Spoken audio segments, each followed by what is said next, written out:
Guys, nandito pala ako sa aking kamaisan na 1 hektarya, guys. Ayan, guys, oh. Nagunaguna ko diri sa akong kamaisan. 1 hektaryang maisan. Malalaki na sila, guys. Ayan.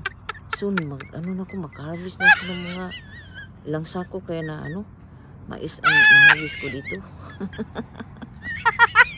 Meron akong nakitang guys, yung zucchini ko namunga na.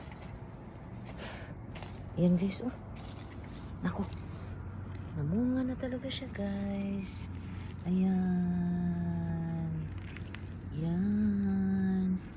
Yan ang aking zucchini. Meron siyang malaki-laki, tapos ito, tapos meron pa dun.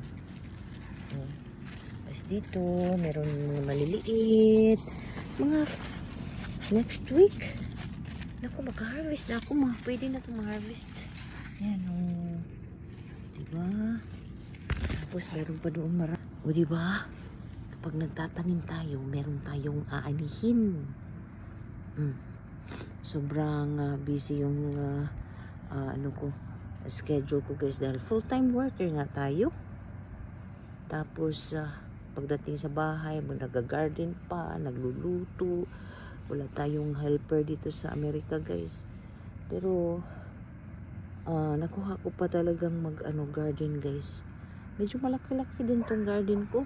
At, sobra-sobra to sa, sa akin. Ako lang naman kumakain ng gulay, eh. Yan, aking mga mais. Oh, mga malalaki na. Oh, soon, maka-harvest na ako niya ng anagon. Ng mais. Diba, guys? Oh. Nagunaguna ko, guys. Tingnan nyo yung aking Oh, marumi. Kasi nga, naglinis nga ako. Pinawal ko yung mga weeds ba na mga, malalaki na. Malaki mga weeds. Para, dami pa namang lamok. Ay, naku. Yung aking mga aso nandoon, oh. Ayan. Ayan, oh. Ayan, oh. Ayan. Okay, guys, hanggang dito lang muna ako, guys. Uy, daming lamok, guys. Bye-bye.